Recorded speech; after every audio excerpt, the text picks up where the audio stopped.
Hello students, आज हम cognizable and non cognizable offence पे चर्चा करेंगे सीआरपीसी के अंतर्गत। तो आइए स्टार्ट करते हैं आज का लेक्चर। कॉग्निजेबल ऑफेंस को सीआरपीसी 1973 के सेक्शन 2C में डिफाइन किया गया है, और जो हमारी नई भारतीय नागरिक सुरक्षा संहिता 2023 आई है इसके सेक्शन 2D में डिफाइन किया गया है। तो इसको सीआरपीसी के सेक्शन 2C में और भारतीय नागरिक सुरक्षा संहिता के सेक्शन 2D में डिफाइन किया गया है। कॉग्निजेबल ऑफेंस की अगर बात करें तो कॉग्निजेबल ऑफेंस को क्रिमिनल प्रोसीजर कोड के सेक्शन 2L में डिफाइन किया गया है, और जो नई भारतीय नागरिक सुरक्षा संहिता आई है उसके सेक्शन 2M में डिफाइन किया गया है। तो कॉग्निजेबल ऑफेंस को सीआरपीसी के सेक्शन 2C में और नॉन कॉग्निजेबल को सीआरपीसी के सेक्शन 2L में डिफाइन किया गया है। और अगर बात भारतीय नागरिक सुरक्षा संहिता की करें तो कॉग्निजेबल ऑफेंस को भारतीय नागरिक सुरक्षा संहिता की धारा 2D में और नॉन कॉग्निजेबल ऑफेंसेस को भारतीय नागरिक सुरक्षा संहिता की धारा 2M में डिफाइन किया गया है।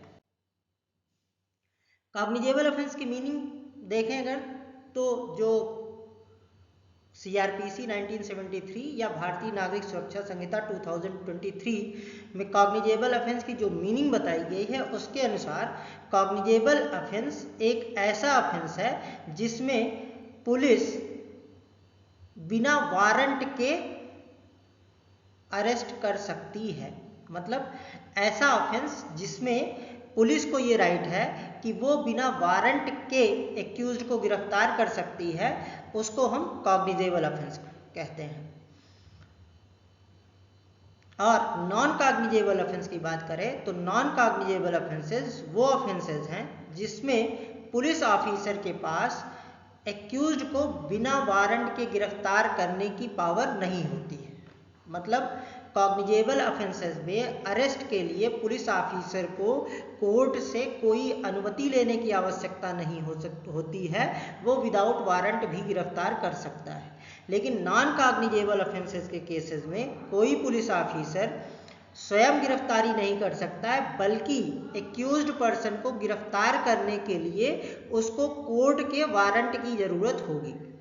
अब आगे आते हैं तो चाहे आप सीआरपीसी में देखेंगे या भारतीय नागरिक सुरक्षा संहिता में देखेंगे, वहां पे जब सेक्शंस वाला पार्ट खत्म हो जाता है तो शेड्यूल 1 दी गई है। शेड्यूल 1 में टोटल 6 कॉलम्स हैं, उसमें आप कॉलम नंबर 4 देखेंगे तो वहां पे ऑफेंसेस के सामने लिखा गया है कि कौन सा ऑफेंस कॉग्निजेबल है और कौन सा ऑफेंस नॉन कॉग्निजेबल है।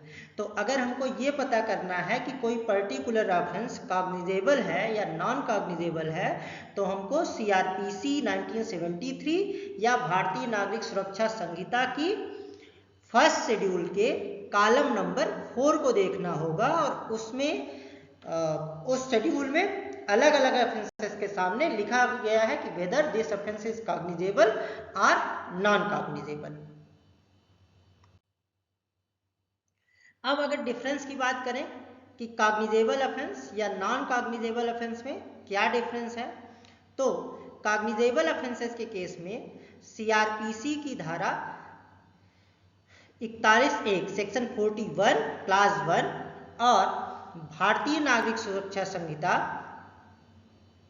की का सेक्शन 35 का क्लास 1 ये प्रोविजन करता है कि कोई पुलिस ऑफिसर किसी व्यक्ति को जिसने कॉग्निजेबल ऑफेंस कमिट किया है उसको बिना वारंट गिरफ्तार कर सकता है।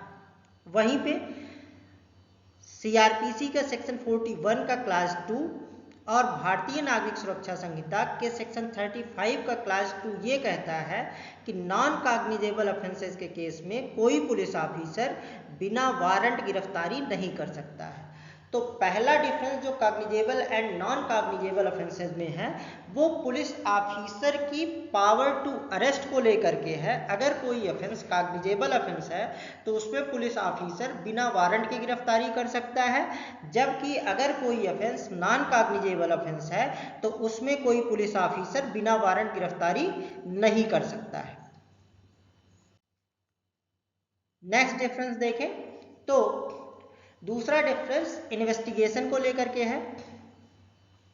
अगर कोई ऑफेंस कॉग्निजेबल ऑफेंस है तो पुलिस ऑफिसर कॉग्निजेबल ऑफेंस के केस में बिना मजिस्ट्रेट के परमिशन के भी किसी केस को इन्वेस्टिगेट कर सकता है। मतलब अगर कोई ऑफेंस कॉग्निजेबल ऑफेंस है तो उसमें इन्वेस्टिगेशन के लिए पुलिस ऑफिसर को मजिस्ट्रेट की परमिशन की ज़रूरत नहीं है, वो बिना मजिस्ट्रेट की परमिशन के इन्वेस्टिगेशन कर सकता है। ये प्रोविज़न किया गया है सीआरपीसी के सेक्शन 156 क्लास 1 में, और जो नई भारतीय नागरिक सुरक्षा संहिता आई है उसके सेक्शन 175 के क्लास 1 में। वहीं दूसरी तरफ अगर कोई ऑफेंस नॉन कॉग्निजेबल है या कोई केस नॉन कॉग्निजेबल केस है तो उसमें पुलिस ऑफिसर को इन्वेस्टिगेशन के लिए मजिस्ट्रेट की परमिशन की जरूरत होती है। ये प्रोविजन किया गया है सीआरपीसी के सेक्शन 155 के क्लास 2 में और भारतीय नागरिक सुरक्षा संहिता के सेक्शन 174 के क्लास 2 में। तो दूसरा डिफरेंस जो cognizable and non cognizable offences में है वो ये है कि कॉग्निजेबल ऑफेंस का इन्वेस्टिगेशन पुलिस ऑफिसर बिना मजिस्ट्रेट के परमिशन के भी कर सकता है, लेकिन अगर नॉन कॉग्निजेबल ऑफेंस है तो उसमें इन्वेस्टिगेशन के लिए पुलिस ऑफिसर को मजिस्ट्रेट की परमिशन की जरूरत होती है। नेक्स्ट डिफरेंस देखें, थर्ड डिफरेंस। तो कॉग्निजेबल केसेस के मामले में जो रिपोर्ट दर्ज कराई जाती है उसको कॉमनली एफआईआर बोला जाता है, फर्स्ट इंफॉर्मेशन रिपोर्ट, या इसी को हम कहते हैं एफआईआर। इसके संबंध में प्रोविजन सीआरपीसी के सेक्शन 154 में किया गया है और भारतीय नागरिक सुरक्षा संहिता के सेक्शन 173। तो अगर ऑफेंस नॉन कॉग्निजेबल है तो वहां पे जो रिपोर्ट दर्ज कराई जाती है उसको कॉमनली एनसीआर बोलते हैं या नॉन कॉग्निजेबल रिपोर्ट बोलते हैं।